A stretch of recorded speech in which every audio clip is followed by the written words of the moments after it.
Hello everyone, and welcome to episode 69 of the What the Sheep podcast, I forgot. where Alana and myself will be discussing, breaking down, and, for sure, freaking out over Critical Role Campaign 3, episode 11. I think this was the longest episode of the campaign so definitely. far. This was So a little far. over 5 hours. Yeah. Of like the stream run time. So we got a big one to unpack. A lot of big stuff happened this episode. The combat, nothing. We can gloss over the combat a little bit. I don't think too much happened. No major reveals or any kind of character progression happened in the combat, so it's fine. No, yeah. But I think Ira's cool and all, but Ira's pretty cool, actually. they don't stand a chance. So, I guess we'll start with Ira. So, I think The Nightmare Queen. Okay, so here's the thing. I still don't want to give up on the theory that Ira is somehow related to Somnovum, but it's feeling like they are more just Fae related. Yeah. And they're just it's just a quinky dink that their name is Ira.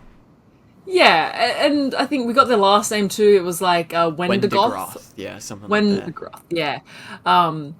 Yeah, so I think it is kind of just that combination of, people can have the same name. And I think for Ira, in the Somnovan, Ira probably wasn't their name to begin with. That was just the emotion that he came to inhabit. Right, yeah. So it's probably more... And because this guy didn't seem too angry at all. He seemed quite, he seemed very pleasant. pleasant and in control. Yeah. Yeah, I really like this guy. Yeah, if he wasn't trying to kill the party, I'd want to be his friend.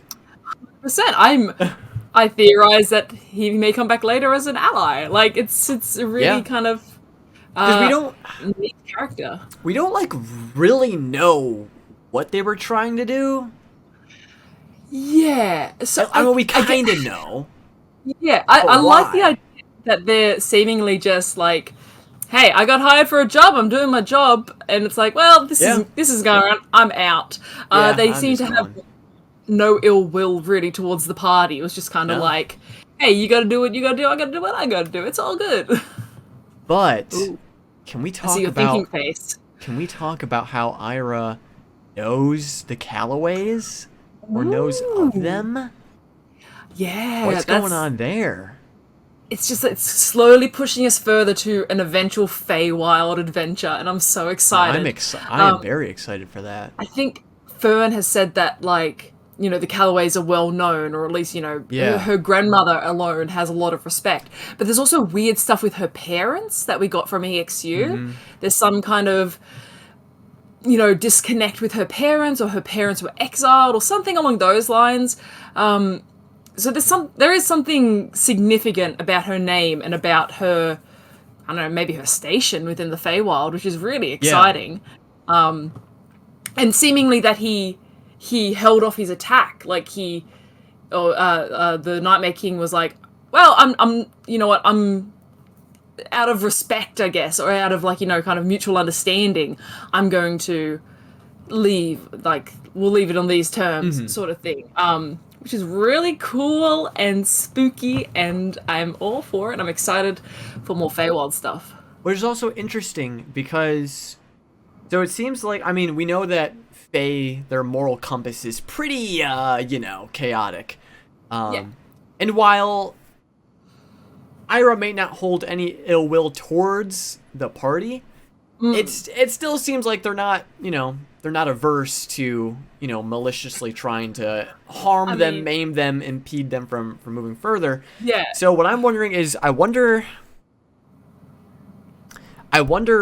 what the nature of the Callaway's notoriety is in the Feywild. Because my thought process here is that if Ira is sparing Fern because she's a Callaway, and we know how Ira is, who, is this more evil-aligned trickster type Fae spirit, maybe that means the Callaways are also more leaning towards that darker, chaotic side. Maybe. Yeah. Because we also do know that Fern has some kind of a connection with the High War Maiden or something. Yeah, or other. it was the Sealy Court too, wasn't it? It was the Yeah. High Maiden of the Sealy Court too. Yeah, Yeah. so that's like considered the light side of the Feywild, or like the Yeah.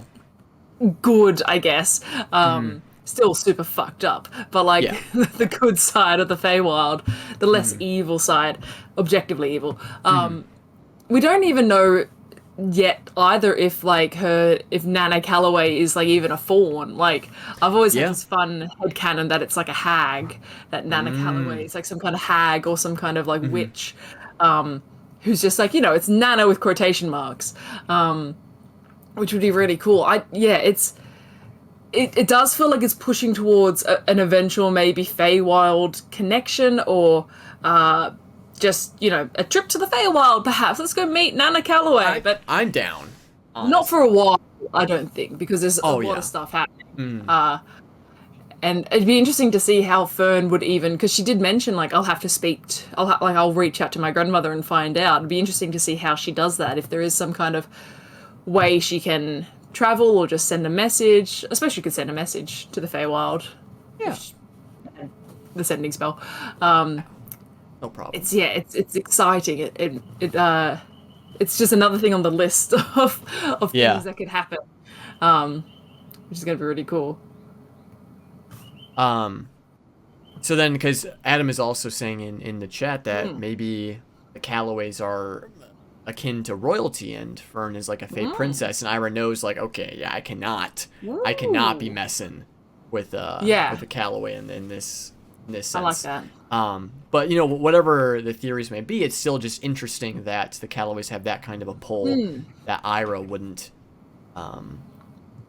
want to harm them further, because it looked like he was prepping a pretty nasty spell there. I don't know what it was, but it was looking dire. It was looking dire for the gang.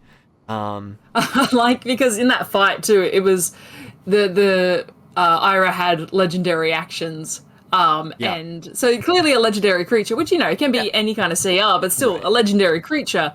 And Matt said at one point, like, looking a little bit hurt. And I laughed when Imogen said, "Look, we've destroyed the furniture. Now it's just the Nightmare King." So it was getting pretty dire in that fight. I think Orym and Dorian were very low. FCG was a turtle. Like, oh yeah. Yeah, it wasn't going great. And we can't forget. I watched these two parts like over and over again because it was so hype. Obviously, Dorian and Orym falling unconscious, right? But then getting the back-to-back natural 20 my God. To bring them back up. So good. That's a fight changer.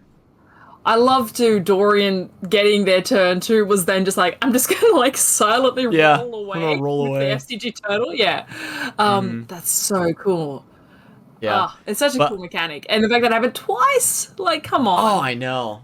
That's just insane. But I love watching Robbie play the game because he's still learning Dungeons and Dragons as he's going. So he didn't understand what it meant to get a natural 20 on a death saving throw. But then when it was explained to him, he like screamed at his dice and like pointed at it. He's like, "Oh, real cool." It's real cool. Yeah. It was so good.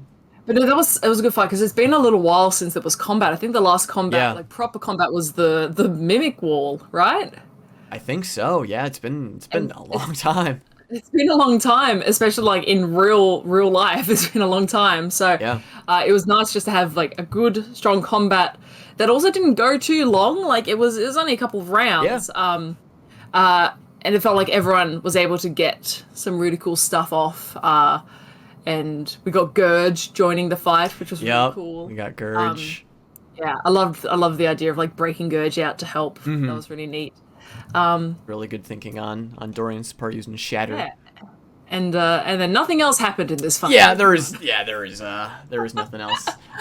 But like it's to your point of we haven't had combat in a while. That was what we've been thinking about with Chetney, right? Because we were all like, is Chetney like really a rogue? Like, what can he do? Because we hadn't had combat to see what he was capable of.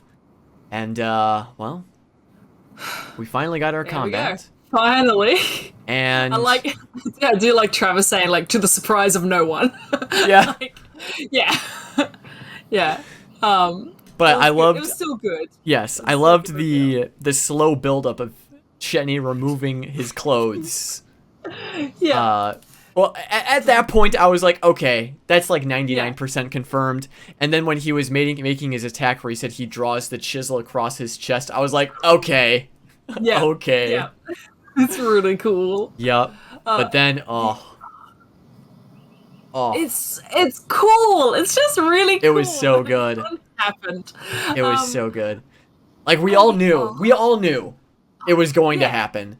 But even Yeah. then, still seeing it happen, it was just so hype, and like the rest of the cast getting hyped about it. Travis like pantomiming, and the transformation was just it was so good, so well Yeah. done.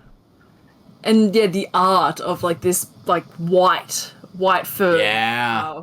Uh-huh. were creature. It's so cool. Not a were beaver, unfortunately. Yeah. Like we do have to take that loss. That man. That I know, one hurts. it's a shame. That's a rough loss. Wasted That one hurts. opportunity. Wasted opportunity. But werewolf Chetney is But pretty cool. we did. Pretty cool. We did. But I wonder, does he grow in size, or is he I just a don't small know. werewolf? It was real hard to tell from the art. I Yeah. was trying to base it off the pants that the werewolf was still wearing. Uh-huh. I'm like, are they still gnome pants? Yeah. The mini looked regular size because the Nightmare King mini was quite large. I love the idea though of like a 4 foot tall werewolf. Yeah. Like a little teeny werewolf. But baby. I get the sense that it's a full grown Yeah, werewolf, he like fully, a full size fully werewolf. grows. That's got to be a bit of Yeah. a painful transformation if that's the case, though. Yeah. A Ugh. little rough, but that's all right. One other point I did really like about this combat, it was just another comedic point, was when Ira was blind for a lot of this Yeah. fight. And then when he had the double miss on the two short characters, Missing the short and he was like, characters. "Oh right, Yes, they're down there. small." Yeah. There was a lot of really fun little moments in the fight. Yeah. And it could be because it's been so long since there was a fight, people got to try out a lot of stuff that they haven't before. I really liked Orum's bait and switch, which was cool. Oh, Like, yeah. rolling in front of Imogen and knocking her back and then giving her a +7 to her AC. Yeah, Which was like that's chunky. so damn cool. Yeah, it's I mean, I'll go on about Battlemaster stuff all the time, but it's just cool seeing those sort of maneuvers play into it. Just finally having an explanation for the animated furniture as well. Yeah. Like that's nice. That's like a nice a loose thread that's been cleared up. Yeah. But It was also, really good. why that? Like, why are they animating think it's furniture? Sowing chaos in the streets was my It's idea. got to just be what it Like, is. Because it did kind of like they not to skip ahead, but they did eventually come to this conclusion when they found out, like the Nightmare King said, you have to take it up with Armand, and they later found out who Armand was. We kind of had this theory in the last episode, and it was almost, and it's not to say that it was a hard, straw to grasp, but it was almost repeated word for word by the players of saying the idea is sow chaos in the streets so that the Paragon's core can come in and take control.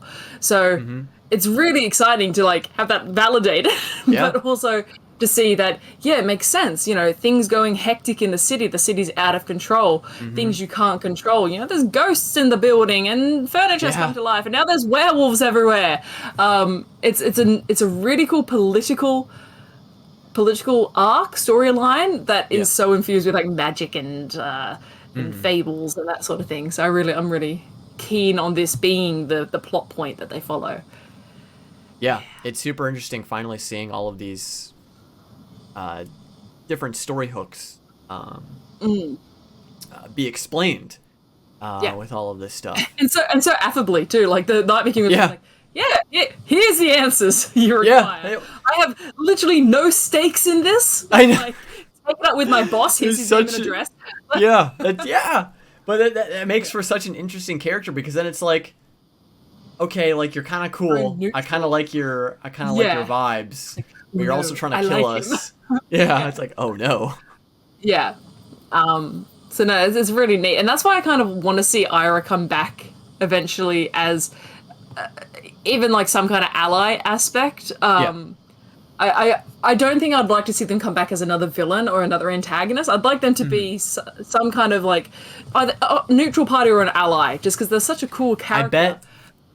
I bet they definitely come back if they end up going to the Feywild, because I bet like if they get there, the circumstance will be like, okay, we need like a contact. We need someone to find if we're going to the Feywild. Yeah. And they're like, what about Ira?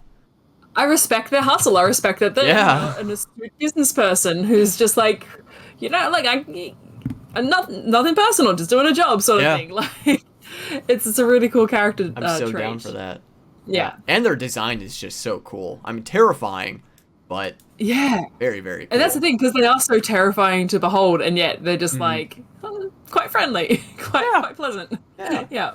I'm down for Ira. But eventually they're able to make Ira bamf out of there, but before they do that, they activate the machine that starts to vibrate with energy, and they're able to escape the tower, but then the tower crumbles? It felt kind of unclear whether the tower completely collapsed or just parts of it did. It seemed kind of big. It did seem kind of big.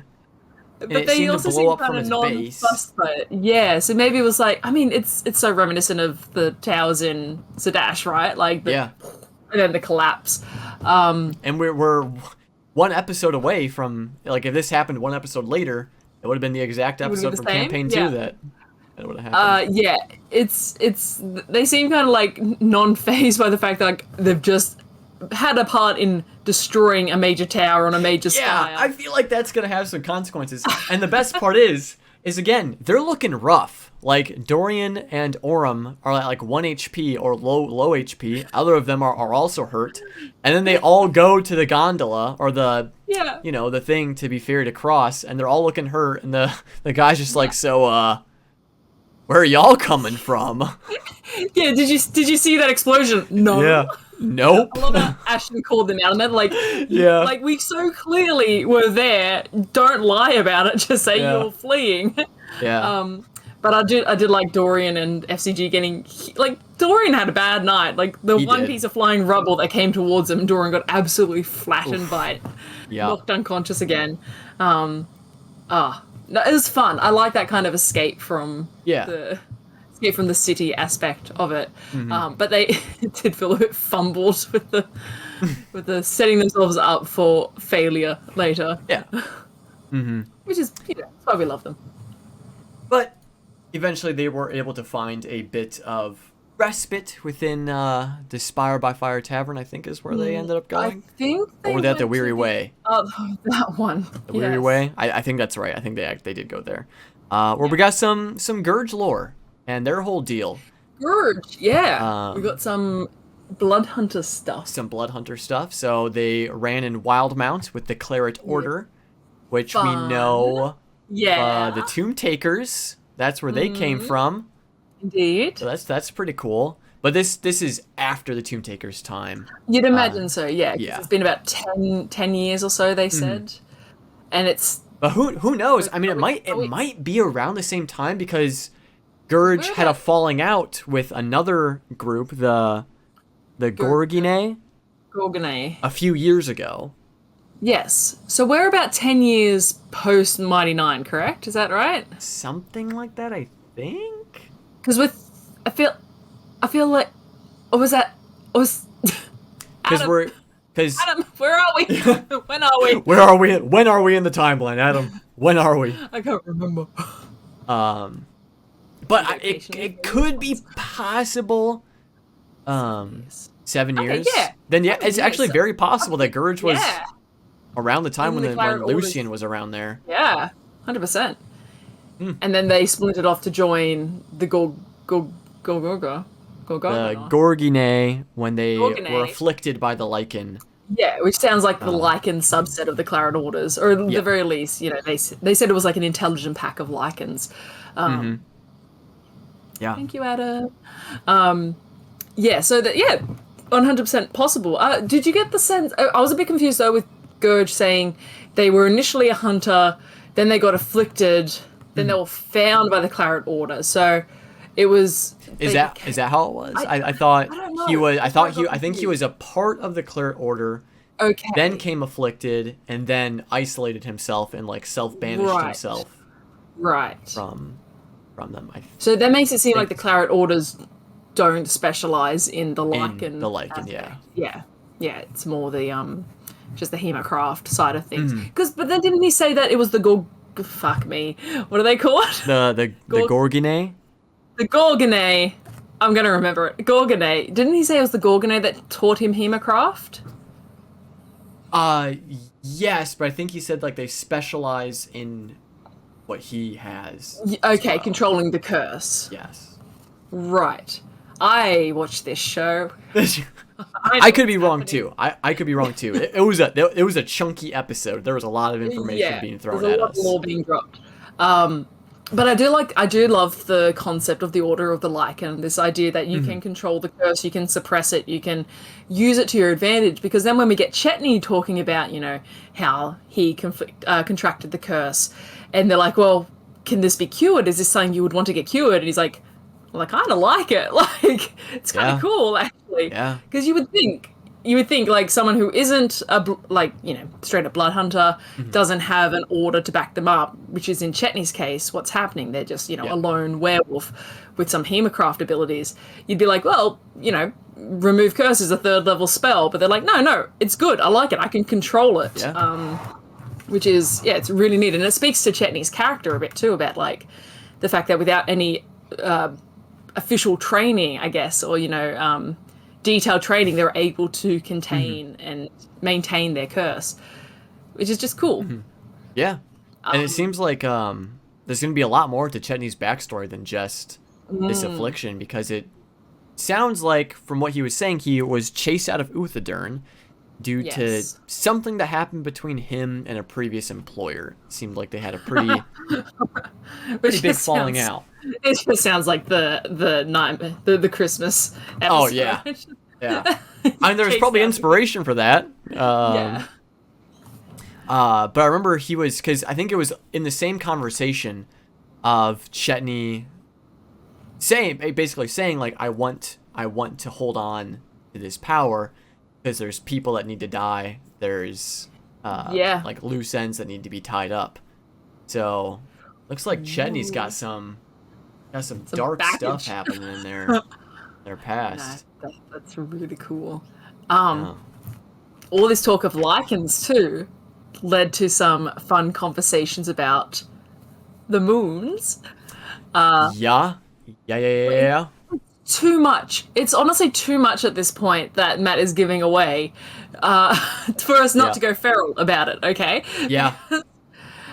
What the I'm not gonna. Okay, I won't go crazy this episode. But seriously, there's too much happening with Ruidus. The fact that Matt's constantly talking about its zenith and like when it's going to be the highest in the sky, and that it's in a couple of months. It's coming, it's sort of coming. thing. Yeah. And the fact, and Gurge was saying, like Cather is the one that controls the lycanthropy. It's the one that has the biggest effect on the change and that sort of thing. But Ruidus does some weird shit too. Like, what the fuck? He's just leaving the crumbs. At this point, they're more than crumbs. They're like their own little meals now. At this point, I just need to know. But that wasn't this wasn't the only talk of Ruidus. This episode there was even more. Not to jump ahead, but Imogen finally getting access to the library. There was some more Ruidus stuff there. It's just all piling on. And you know what else is piling on? Ooh, the amount of memes that have come from Chetney's transformation. So let's take a second as we shift focus away from the combat and the Chetney reveal to look at some fan art. It's technically fan art. Let's start with Alana's. Let's take a look. Yep. Yeah. There we are by @Echo Chlocation. Yeah, Echo Chlocation. We have this is what I imagined. This is what I imagined. I love it so much. To begin with, I love that meme, full stop, of the Chihuahua smiling.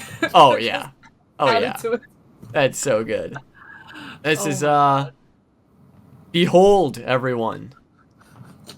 The Blood Hunter, Order of the Lycan Chetney. 100% Are your one of timbers adequately shivered yet? It's so Yeah. good. Yeah, that's great. It's great. And mine is in a similar vein of memery. We have this meme by @CaptainCorgiArt. Jenny facing down the 11-foot tall legendary action holding Nightmare King. I've got to find it. Where is it? A beautiful tweet. Wowza. Amazing. That is like, it looks like a little person. That is It does. That's literally. outstanding. That is outstanding. It's Chetney. It's so good. That's, yeah. I love it. I will never get over all of these Chetney memes. They just give me so much life. And I love them all. And thank you to everyone who's contributed to adding years onto my life with these memes. Truly, truly you are doing the Lord's work. Yeah, there we go. I'm gonna picture Chetney even out. That's how like Chetney looks even outside of their Lycan transformation. Yeah. Like let's be real. That's just Chetney after waking up in the morning. Yeah. But they the gang, they return to Lord Esteros, where they relay As you do. Yeah, as When- you do. when They gotta do their slightly new daily. happens in your life, go see Esteros. They gotta do. It's honestly, it's not even a daily check-in at this point. It's an hourly. This is their hourly check-in. They've got with Lord Esteros on Esteros. speed dial, but it's all in person. Pretty much. Thank But you. they relay this information, and we learned that it is Armand Treshy that is behind the commissions of Ira. Commissioned Ira to do all this stuff and to. Ooh. But is the volunteers to be bitten by Gurge to become Lycans, is that Yes. also just to sow chaos, or does Armand have some? I think they're What are members of the plans Paragon's Call. So I think they're yeah. members of the Paragon's Call who like did volunteer for this transformation because it's going to like up their I don't know, power, I guess, within the city. But it might have been like a deal sort of thing with the Treshies, like saying, hey, we can get you into the city. Like, you're going to follow my commands. But, this was like a trade-off sort of thing. Like, we've got, super... They kept saying super soldiers in the episode, and I'm on board with that. Yeah. Like, let's get some super soldiers That's going super here. cool, But, yeah. can't possibly go wrong. Oh, yeah, no, Infecting for sure. People with lycanthropy off the cuff. But... Oh, yeah, no. Excellent. Really cool that we got Treshy coming back in, and the fact that we've got Esteros saying, I suspect that there are Treshies on the Shandai Quorum. I suspect Armand is potentially on the Shandai Quorum. They seem to have so much influence. Then they've got influence in so many different guilds in the city. So in like masonry, in I don't know any other that we've learnt so far, but masonry is a big one. It's nice, like I said before, to see this kind of political intrigue mixing with the magical and the fae and the all of that. It's excellent. Yeah, no, I definitely agree, and it seems like the Treshies definitely hold a very strong seat of power, very prominent seat of power, and it's also clear that Lord Esteros has no love for Armand, as he seemed to relish in the idea of unseating him from his supposed throne, and exposing him for all the corruption that he has his hands in, specifically at the ball that's coming up. It seems like that's when he wants to well, he wants to unveil things. get back into that social circle of like of power. But I don't see Esteros as the type to like make a big, display. At the ball. But I can see the party doing that. 100%. Oh yeah. Calling it totally Treshy to their face.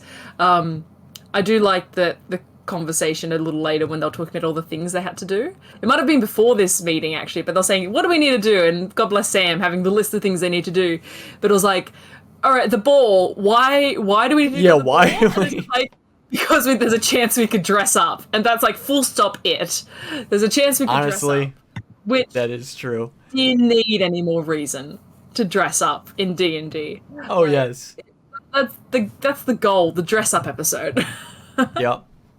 And I just want to take a second because this comment kind of broke me a little bit. Froggy strap in chat.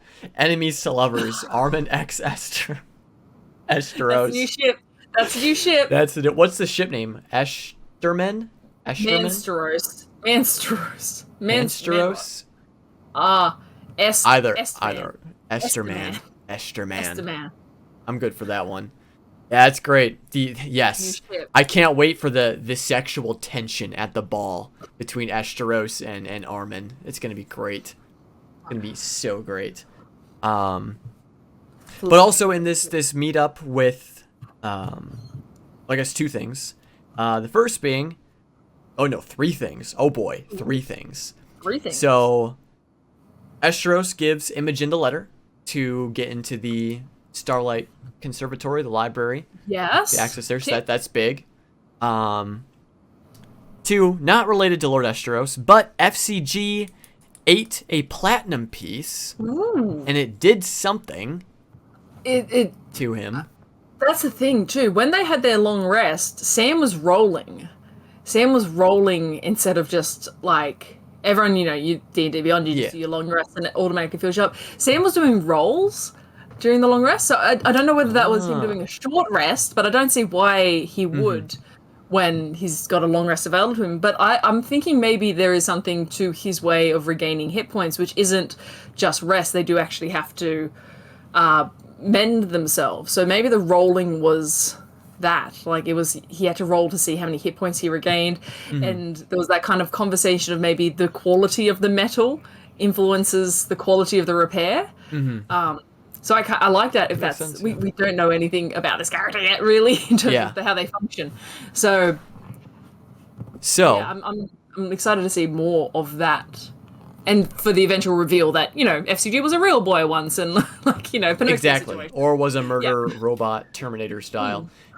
Okay, here's the other big one, and I was watching this episode with some peeps, and as Lord Esteros was talking about wanting to unseat the corruption within Drusar and like weeding it out and stuff, I said out loud, I was like, is Lord Esteros like an ex-member or like a secret member of the Cobalt Soul or something? Like he feels very expositor-esque or like ex-expositor or something. And then like 2 seconds later, he was like, I have a contact in Ank'Harel that I'm going to reach out to and see if they can help out. And I looked up. There is like a small like outpost, if you will, of the Cobalt Soul in Ank'Harel. Yeah. So, yeah. I don't know.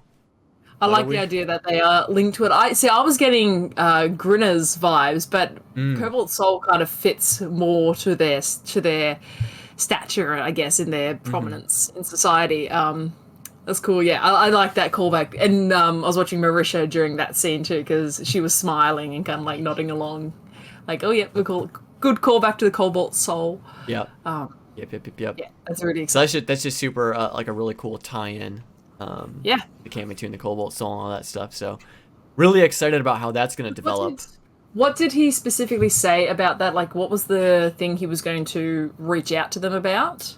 I think maybe to just learn more about Armand. I can't fully remember what it was. Just that Esteros will reach out to contacts in Ank'Harel. A friend at the library there stands for breaching and taking down corruptions. Yes. It was related to like the Treshy sowing chaos for the Paragon's call. The party debates the abusers in powers, and he's like, "I will reach out because they have this. They don't like corruption and that sort of thing." Yeah, and so that's like alarms going off. Travis alarms, pew pew pew of Cobalt Soul. Like Yeah. that's got to be guaranteed at this do it. point, which is super super cool. But other than that, Lord Esteros was like, y'all deserve a night of relaxation, so go hit the bathhouse. Because I mean, they have had a rough week. Now at this point, has it been a week yet? They've had a rough go at things. Yeah, I think at one point later when Oren was talking to Shard saying like these are the people I've been with for a week, and it's accurate. Like it has been about a week since they've hung out. They're like, Belle has died in this time period. Yeah. They've, you know, fought a mimic ward in this time period. What else have they done? They've been, you know, captured by the Corsairs in this time period. Yeah. They fought a legendary Fey creature. My word. Orm and Dorian have almost died. Yeah. The whole Duggar thing. Like the whole Duggar thing. Oh. The whole Duggar thing. This has been a packed 11 episodes. Because I mean with campaign, and this isn't like directly comparing the campaigns, but like just for like a reference, because in campaign 2 they had like a lot of travel that they had done in the first handful of episodes, like traveling all the way from Trostawald to Zadash. So they had been together for a while of just like casually hanging out on the open road and stuff. Yeah, they had condensed travel time. Yeah, but this has been nonstop, literally nonstop for the past week. So they definitely earned a much needed bathhouse scene, and it was great. That was fun. It was very casual and nice. I loved the joke of Laudna not being able to stay in the hot tub for too long because that grossed me out. Yeah. I loved. Oh man, Robbie. Let's just gush about Robbie for. Oh yeah, more. Of course. Robbie's acting in that scene too, where it's like, what's that? What's that thing there? She's like, oh, it's just like, you know, a bit of my skin, and he's like, all right, I'm gonna go over here. Looks like talking to Chetney, like moving away from her physically, like, oh god, it's gross. It's like so it's gross. Really loosened me up, and just her shoulder dislocating from the socket. Oh god. Not to jump back, but I loved Laudna's infatuation kind of with the Nightmare King. She's like, oh yeah. Last week we got how she was saying, oh, I've sometimes been called the Nightmare Queen, and she was really proud of that epithet.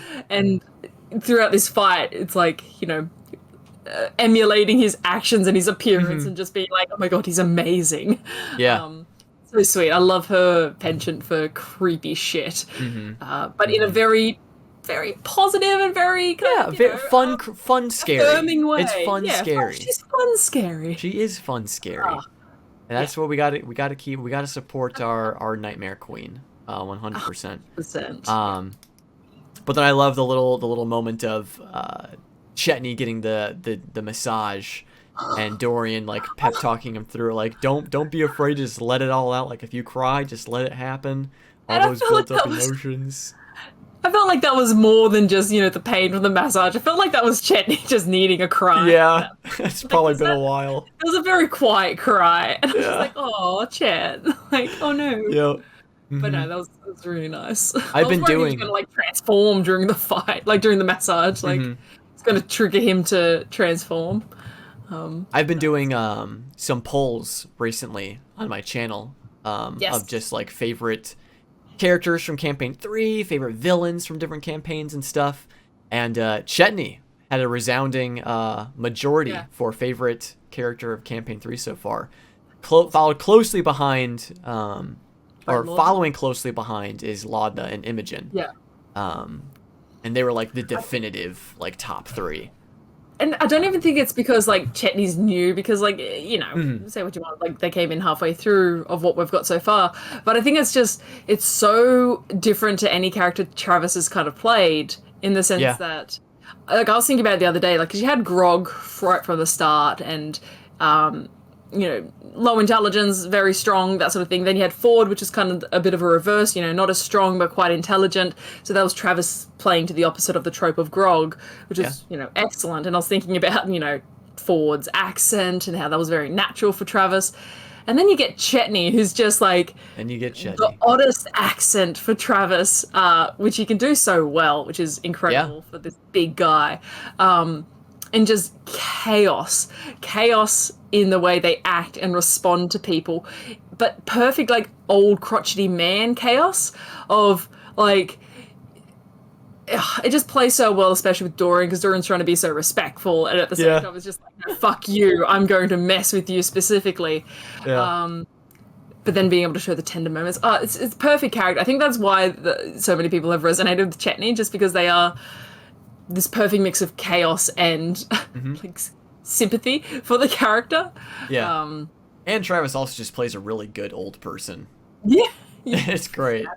And it's a different old person to Belle. Yeah. Belle was a like young, an old person, and this is like spirited. a wiry, 100%. So good. Very, very unhinged. But after the bathhouse, we finally, at long last, got the Oshad Brescio meeting. Yeah. It was I would say it delivered. We got more information.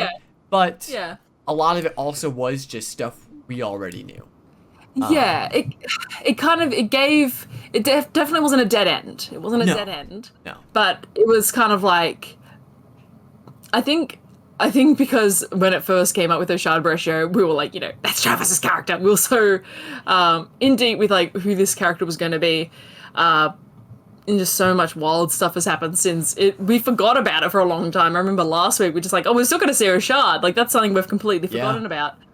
But it was nice. It was nice to see a seemingly less corrupt house that they got to visit, because all we've seen so far or heard so far is about the Treshy, and you're like, these guys sound like shit. So it's nice to see that the Loomis house is seemingly, all right. They're kind of okay. Yeah, they're on the up and up. Whose twin children used to study the moons or something of the sort. So that's the big stuff I want to talk about. Okay. So I have it written down here-ish. Yes.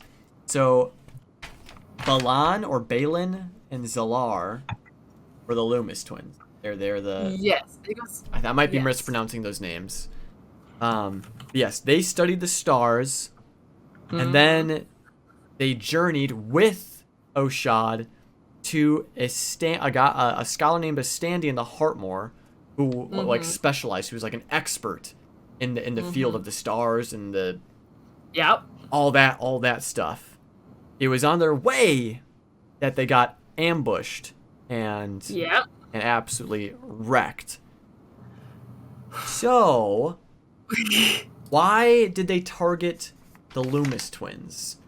The information that we were given leads us to believe that they were targeted because they were studying the stars and they may have come close to figuring something out, or they were on the right track to figuring something out. Yeah. And that's why they wanted to seek out Astandi, who was an expert in the field, to get like a second opinion on whatever theory or thing they might have uncovered. Yeah. And that was like a red flag for these assassins. Now, if that is the case, then what does Keyleth know about about the stars and all this stuff? The fact that it was such a long time ago, it was like 7 years ago that the attack on the Ashari happened, and now it's only a recent attack that's happened on the Loomis family. The fact that it was also almost an identical attack, like there were identical assassins, seemingly unable to be different.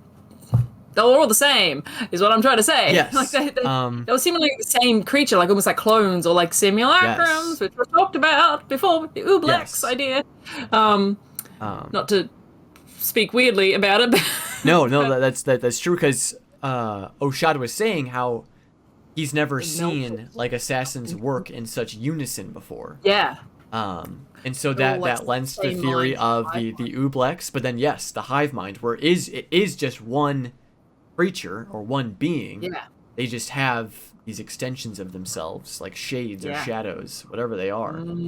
I like it. It's so. But again, it's the nature in which these creatures die that just screams Tharizdun, because they turn into like an inky, gooey puddle of black, and that's exactly how Oban, the Punished, met his end. back in the Chantry, where when he was defeated, he turned into this gross puddle of black ooze. Yeah. Which is not to scream Ooblex again, but that's what happens with Ooblexes. Yeah. What are you saying? Wait, are you saying that Tharizdun is an Ooblex? Fuck. I didn't say it. I wasn't going to bring it up this episode. It wasn't me. Tharizdun is an Ooblex that lives within Drusar, within the spires. I'm getting help for my Tharizdun obsession. Bring it up this episode. No, but. Oh, okay, this is going to get wild. Hold on. Okay, brace yourselves, everyone. So, Adams just posted in the comments about how the attack on the Ashari would have been, or quite possibly could have been, shortly after Villiers' return, which I was trying to piece a timeline in my head together, and I was thinking, well, why could there have been an attack on the Ashari? Could it be related to some other aspect? And there's this wild theory somewhere. Oh no, I can't remember where I read it. Someone made a theory, it might have been in our Discord maybe, I was reading through comments. Someone said this somewhere, I'm not claiming ownership, maybe I will. I'm not claiming ownership, that perhaps Ruidus is the... Oh, it was in the Discord, yes. I'll find out who said it. That Ruidus is the deceased body of the Luxon. It's like the concept that the Luxon exploded and went sent everywhere, and the Ruidus is the whole deceased body of the Luxon. And then maybe there's some connection between, coming in contact with a Luxon beacon and, this is falling apart in my hands. But the idea that Villiers had contact with, I don't know, the Mighty Nine who had contact with the Luxon and Moonweaver, she was there during TravelerCon, and yeah, so Muffin Dubs... With the way out, Tharizdun is locked in the moon. Anyway. And there it is. And there it is, everyone. We finally got to it. No. I'm moving away from Tharizdun a bit just because we keep getting shouted at that Tharizdun is under Gat Shadow. And it's like, okay, I guess I have to go with the canon. But wait, where is the canon is that Tharizdun is locked deep down in the earth under Gat Shadow, the mountain near Westerun. Gotcha. Fine, I guess so. I guess we can listen to the canon. No, I'm sorry, someone's told me to stop, so I'm going to keep going. Yeah. Yeah. I mean, but that's not to say that Ruidus isn't still some kind of a weapon, a space station. There's definitely some aspect of curses and just malintent from Ruidus.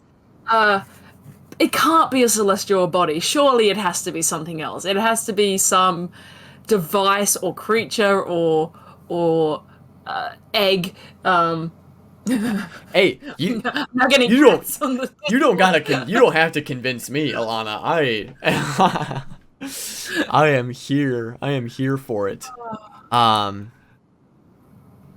But yeah, we did. So once the whole Oshad Ratio stuff was wrapped up, it is interesting though, because these are the two different arcs or like quests that they have that are lining up, because we got the job offer from JH to go to the Heartmoor for the bet that they have going on. Yeah. And then they also have now a secondary reason to go out there to investigate Astandi and figure out why Loomis twins were maybe attacked, what they were hoping to find. And we have that. I wanna like say this because we've talked about a little bit before when Orym initially described the attack, that we thought there was something more to it. People died in this attack, and Orym mentioned like important people died in this attack. So two theories could also both be accurate, and we've talked about this before because I know Liam had described wanting to build this halfling fighter that had lost their partner, who was going to be named Regal, which is hilarious. So possibilities, because the way Liam was acting in this scene, especially describing the attack very stoically and very, well, actually not even stoically because he was quite emotional, as much as Orym can get. Quite subdued and saddened by discussing it. So potentially Orym lost a partner in this attack. Another theory, which I think I might have mentioned before, but perhaps Orym lost a mentor in this attack in the form of Derrig, the fighter champion of Keyleth, which would be really cool as a way of Liam saying, like, I killed another one of my characters. Yeah. But it'd be really sad. I kind of really hope Derrig's okay. But I think that could be like a cool thing that could happen if they're like, you know, if we ever get confirmation of what happened, it'd be like, you know, my mentor, my coach, my teacher was this, you know, fighter, and they were killed in the attack. Because then that would make sense if, like, you know, Derrig was the personal bodyguard of Keyleth. I do that not because he wasn't, but because Keyleth don't need no bodyguard. True. Yeah, Derrig was potentially a high target for that attack. So then, whether it was a partner or Derrig, we know that, well, we don't know. Orym says that Keyleth is the one who sent Orym on this mission. What if she didn't, and he's just on like a path of vengeance? Yeah. Well, yeah. So I kind of picked up on stuff like that too. I'm getting feral. I kind of picked up on stuff like that too, because they did say that they went to the Ashari, and Fern and Doran like, yeah, we did. So I that's get the right. sense that they were sent. But Orym specifically said that when the attack happened, they kind of left for a while. And like that to me said they lost someone, so they went away kind of on like a sabbatical or on, you know, a bit of a grief trip. That's not the term. And it wasn't until that this stuff was happening with, like, you know, I think they mentioned that they were asked to go on this because they were in the area, or like because they know the area, maybe because he had previously been traveling around Tal'Dorei. Yeah. It's hard to tell, but I got the sense that after the attack, Orym left, and that to me says they've lost someone and they needed to be alone. Which, you know, just give us that, like, Liam. What's the word we use? I can't remember the word. Angst. Give me the Liam angst. I need it. Yeah. Because Orym's the straight man of the group, right? Like, we kind of got that. But give me that angst. Give me that sadness. I need it. Hook it to my veins. I want to feel sad with Liam. Is that too much to ask? No, I mean, I'm in that same boat. But you know what occurred to me? That I don't know why it didn't occur to me previously. If they decide to follow in the footsteps of the Loomis twins, what's to stop the assassins from going after the gang? Right? It's got to happen. It's got to happen. Like, it's got to happen. Like, I don't know why I didn't think about it until now, but, like, it is a very real possibility that they get attacked by these same assassins on their journey to the Heartmoor, or even when they get there. Which, I mean, I'm excited for that too. Yeah. Because then that could give us more information on who these assassins are, or what their origins are. That's what I really want. Yeah. And the fact that it's been 7 years since the Keyleth attempt doesn't mean that there hasn't been more attacks. It just so happens that they had this contact, who we now know is Jarrett Howard. Yes. Such a fun callback. I loved Travis's reaction. This is like sweet. This is such a cool character. That's the only reason that the Ashari, or to this extent Orym, knows about this second attack, is because Jarrett's like, hey, that happened a few years ago, I better let them know.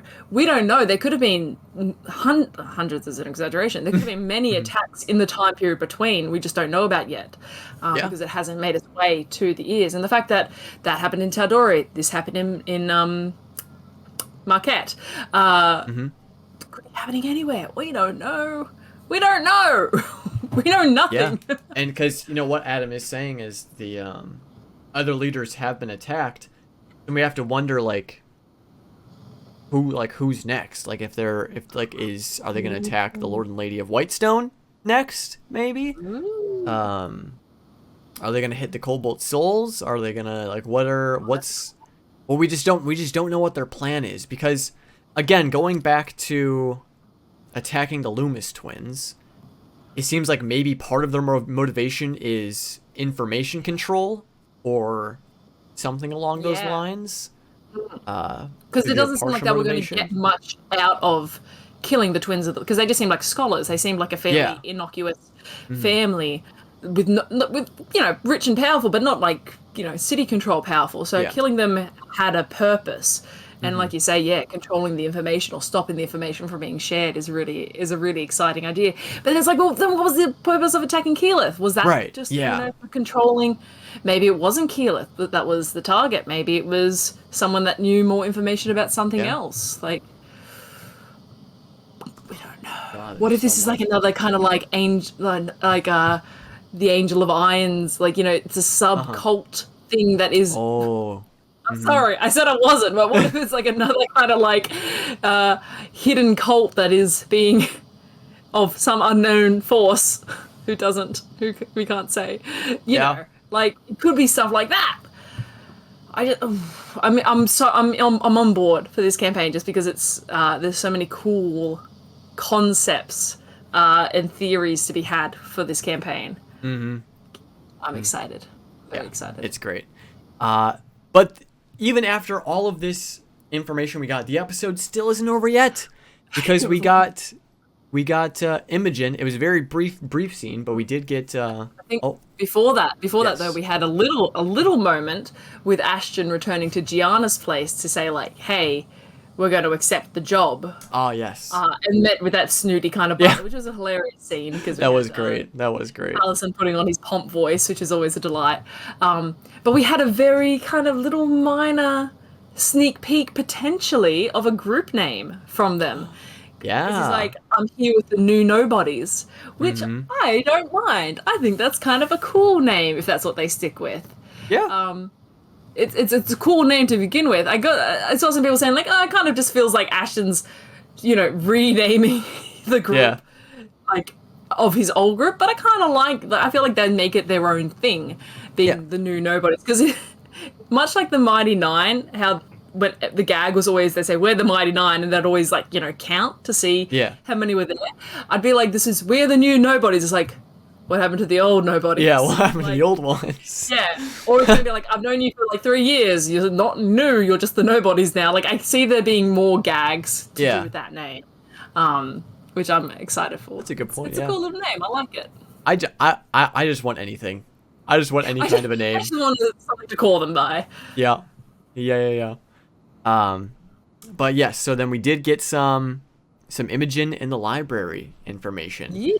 Some more delving into research into the dreams that she's been having, specifically of red storms, and there is some very specific research that is done on red storms, spearheaded by one Khadija Sumal.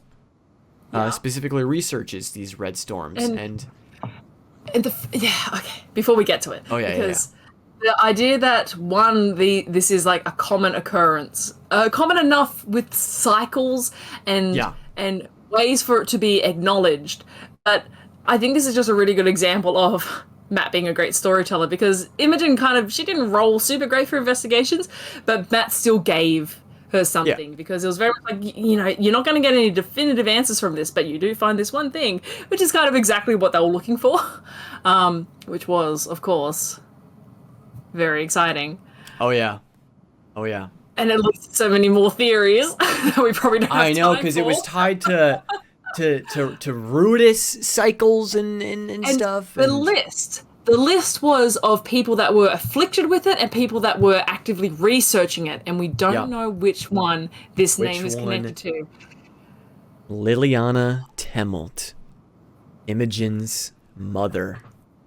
I want to know what your first thought was, because my first thought was, this is a mother doing experiments on her daughter. Like, that was my first thought. My first thought was, interesting. Her mother was researching this and found a way to make her daughter essentially afflicted by it. Which might just be my own, like, fucked up misgivings. But, like, I got the sense that... It could make sense because the mother hasn't been mentioned at all when Imogen has talked she about only home. wants her father. Yeah. Yeah. So it's possible that that is true, and the father maybe found out and then like fucking kicked the mom out, like get the hell out of here. Oh, that was my first could thought. be. It could also just be like, she was also afflicted. She was also Yeah, a victim yeah, of it. it could be something simple like that, I just or think the worst angst. immediately. I couldn't help it. Everyone is suspicious until proven otherwise. But yes, the torn pages are what's intriguing about this. It sounds like the pages that were torn could be what was being researched, or like results or experimentation notes and stuff like that. Yeah. So, And yeah, that was cool because it's not so much a cliffhanger because it's not so much like, oh, what's going to happen next, but it is like it's a very nice ending point for this week break that we're going to get between the episodes. It gives us it's going to lead to a lot to think about. A lot to think about. That's perfect. Yeah, so a lot of questions, and there's so many now threads for them to follow in this next session, and they've got a few days also before the ball, and then then they're leaving for the Heartmore, so we've got a few days for them to do more research, to ask around, to like find out more stuff. It's exciting. I'm really excited for episode 12. Yeah, I can't wait, but unfortunately no episode this coming week, but fortunately there is something else that is coming this Friday, y'all. Yes. Legends of Vox Machina is finally here. This week. Exciting. We are so close. This has been like 3 years almost now at this point. I was just checking then because the Critical Role Twitter like retweeted things saying, "Hey, go back and rewatch our first video, our first making of the Legends of Vox Machina," and it was February 2020 was when that video came out. Wow. And I was like, what the fuck? Like, holy shit. It made me feel like really like exhausted that it was 2020 when that came out. Oh my, that seems like so long ago now at this point. Yeah, it doesn't even feel like it's happened like that. Yeah. We've skipped that time period completely, but it's been a long time in the making. And that was even still before shit hit the fan. February 2020, that was before everything. 100%. Oh, let's not go there. Oh, wow. It has been some time. Oh. But briefly, can we just talk about the cast reveal? That was released. What a killer cast. Holy moly. Who was the most exciting for you from that reveal? I mean, I feel like David Tennant's the obvious answer. Oh, yeah. But it's also like that character's going to be in it for only a short amount of time. True. Obviously. I'm actually really excited about Rory McCann. The Hound from Game of Thrones. And it's because I know that character more from Hot Fuzz. So, that actor, I should say, from Hot Fuzz. So when that came on, I was like, yarp! Like, this is amazing. I actually probably like Darren DePaul's really cool because I love his voice. That's a good one. Oh my god! For me, the two people I'm most excited for is one Kelly. Adam already said it. Anna Ripley is going to be incredible. Yes. But then Grey Griffin as Delilah. Like, come on, it does not get better than that. Like, that is too perfect of a casting right there. Yeah. Too perfect. Beautiful voice and so goddamn terrifying. Yeah, we literally have Azula Briarwood. It's great. It's fantastic. Is it Indira Varma? Like, yeah, also from Game of Thrones. It's like exactly how I imagined Allura to sound. It's beautiful. Oh my god, I'm so excited. They also got a Hobbit. Dominic. Oh, Dominic Monaghan. Yeah, that's so cool. I've been listening to this podcast with Billy Boyd, and it's like I'm excited to see if they discuss it on that podcast. And they've said that they haven't revealed it because this is seemingly the voice cast for the first 6 episodes. They haven't revealed any more, so we can maybe expect Vecna, voice for Vecna. We could maybe expect. Yeah. Is this going to end with the beginning of the Chroma Conclave? I feel like I feel like they do set up Chroma Conclave for maybe the second season or whatever. Yeah. It's going to be Matt has to do Thordak. Like, let's be real. But then there's like 3 other dragons to voice. Like, Raishon is a major character. Yeah. Oh yeah. Like, Umbrasyl is like an excellent voice. Mm-hmm. I'm really excited for those casting announcers. I see everyone saying Mark Hamill. That's like the most That's perfect. what I'm thinking as well. Like, come on, Mark Hamill is Vecna. It's gotta be. It has to be. Oh, his voice is Vecna. Like, it is. It is. I made a bet. I made a bet because I'm so confident that it is. You made a bet? That it is gonna be Mark Hamill. I was like, I think I said if it's not Mark Hamill, I was gonna like dye my hair whatever color chat wanted. It has to be green for Vecna, surely. I can't remember what we decided on, but like I'm so confident that it's gonna be Mark Hamill. I'm so confident. Yeah. I believe in my heart of hearts that it is going to be Mark Hamill. It's like a secret. The more you believe it, the more it becomes true. Yeah. Secret. Like it's so good. But I'm super excited. We're only a few days away from that, so it's gonna be great. And we've also got the guest battle royale coming up, which was some excellent art was revealed for that. Mm-hmm. Excited to see Kishore again and others. I remember who's in it, but I'm excited for Kishore. I'm excited for Will Friedle to be. It looks like it's gonna be fun. I love Sam as the DM. He just sows all of the most wonderful chaos. So I already know it's gonna be a belly laugh of a one shot. So very exciting.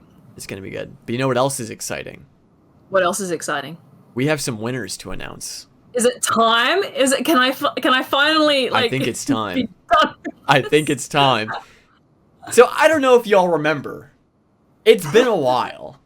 But before Campaign 3 started and leading up to it, we had a Campaign 3 character PC guessing competition where you had to guess the race, class, and even subclass of your predictions for the cast of Campaign 3. Mm-hmm.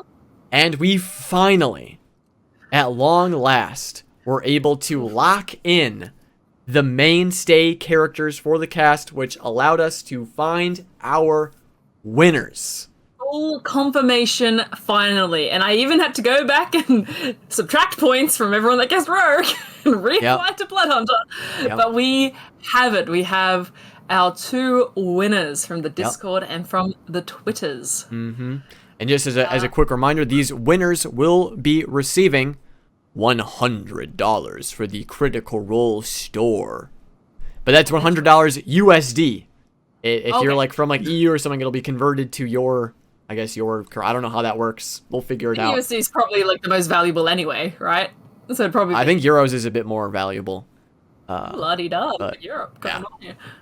We'll see. Anyway, we'll get in contact with you. But yes, we will be in your DMs. So winners. I want to point out. So there was a potential. It was something like 30 points you could get with this because it was race, class, subclass was 3 points each, and then there was location and time period.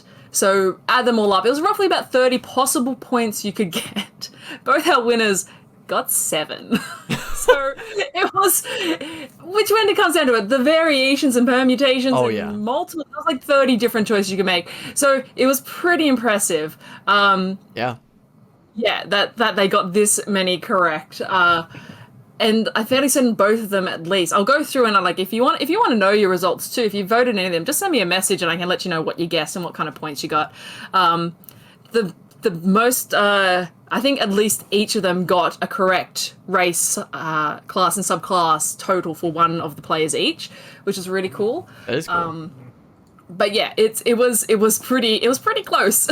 But we do have our 2 winners, which we should probably reveal and say the names, right? Yes.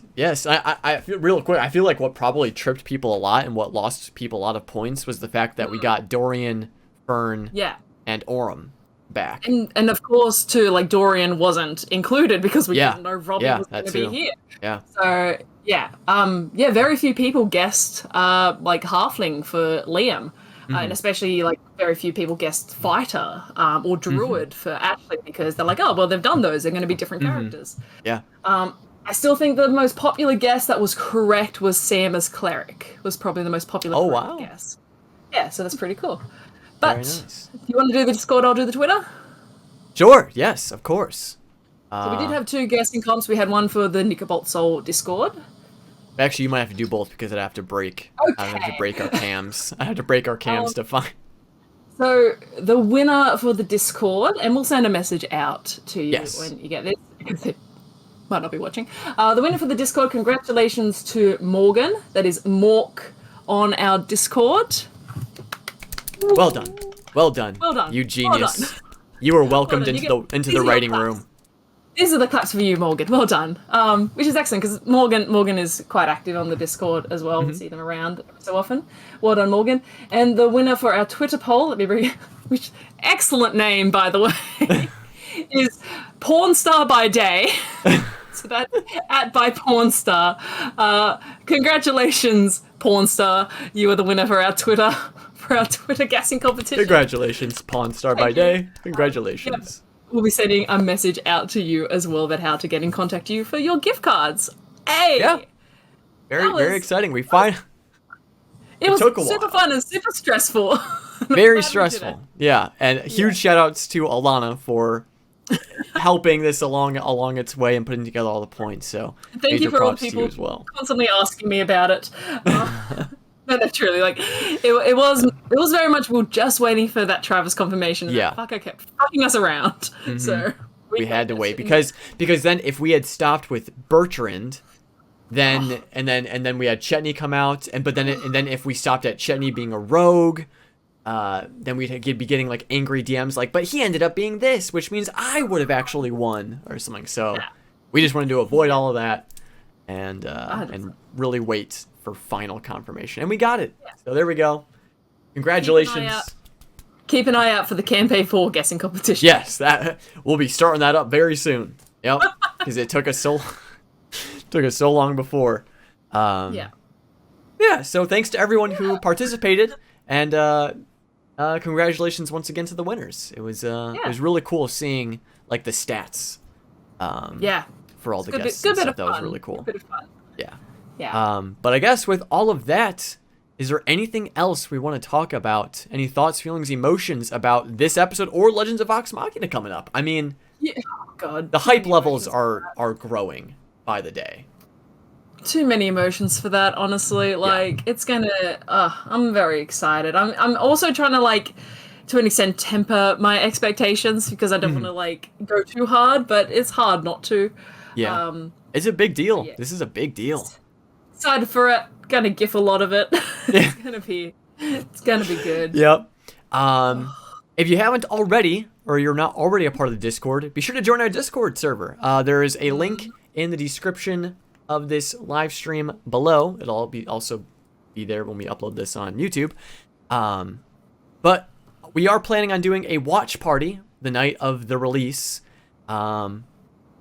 Totally, we're making sure everyone has Amazon Prime, of course. Yep. I don't know. I'm not going to speak because I'm not. We're definitely doing a watch party where everyone definitely has to have Amazon Prime. Stop! Just stop! It's fine. They get it. It's fine. But yeah, so be sure to join that, and we can all gush over Legends of Vox Machina together. It's gonna be great. But I guess with all of that being said, we can go ahead and call this one a wrap. Oh boy, it was a great episode, super packed with so much stuff, and this was a good episode to have like a week break off of, because like we said, there's a lot to think about, a lot of questions to ask ourselves and to answer. So really exciting stuff, and I can't wait to see what's in store next. So as always, everyone, thank you so much for joining us here, chatting with us on the live stream. Thank you to everyone who's going to be watching this on the YouTube upload or listening on Spotify or Anchor or wherever else this podcast may find itself. Thank you all so much for your continued support. If you are wanting to support us further, be sure to give us a follow on Twitter, at WhatTheSheepPod on Twitter, for updates on when we go live and other shenanigans that we may end up doing. So be sure to follow us there. As always, of course, don't forget to love each other. That is the most important thing, but there's something even more important than that, and that is loving yourself. That is actually the most important thing you can do, so make sure you're taking care of yourself. Drink some water, eat some food, get plenty of rest. You deserve it. I'm proud of you, and thank you for being here. And so, with all of that being said, I hope everyone has an absolutely wonderful rest of your morning, day, evening, wherever you may be on this glorious earth. And we'll see you all very soon. Bye, everyone. Bye.